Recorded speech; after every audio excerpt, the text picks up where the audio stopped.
కాగడమల్లి చూసారా ఎంత బాగా పూసాయో. దాదాపు ఒక మూర వెళ్తాయండి ఇప్పుడు.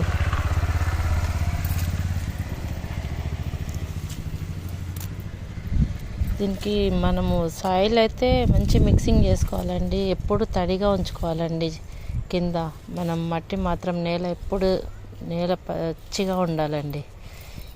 ఎండిపోతే చెట్టు ఎదగదండి. ఎప్పుడు తడిగా ఉండేటట్టు అదొకటి చూసుకోవాలి.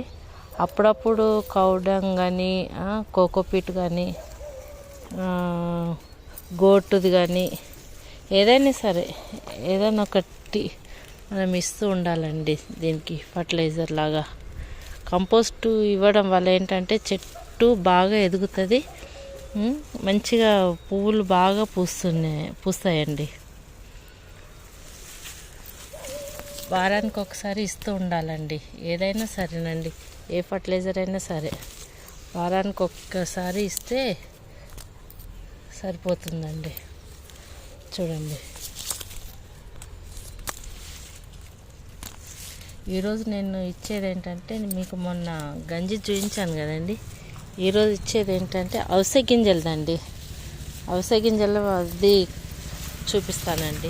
అవిసె గింజలు ఇవ్వడం వల్ల ఏంటంటే మనకు బాగా వస్తాయండి. పువ్వులు బాగా పూస్తాయి, కాయలైనా బాగా వస్తాయండి అవిసె గింజలు ఇవ్వడం వల్ల.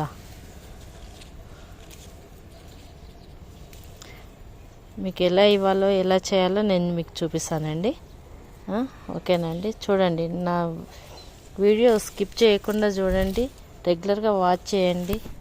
నేను కొత్త విషయాలు కొత్త మీకు చూపిస్తూనే ఉంటానండి. ఫర్టిలైజర్ కానీ కంపోస్ట్ కానీ నేను చెట్లకు యూజ్ చేసేటి మీకు చూపిస్తానండి. నేను ఎలా యూజ్ చేయాలి, ఎట్లా చేయాలనేది నేను చెప్తూనే ఉంటానండి మీకు చిట్కాలన్నీ. ఓకేనా అండి. వాచ్ చేయండి నా ఛానల్ను, స్కిప్ మాత్రం చేయకండి. చేస్తే మీకు ఏమీ అర్థం కాదండి నేను చెప్పేది. ఓకేనా అండి. చూడండి, చూపిస్తానండి.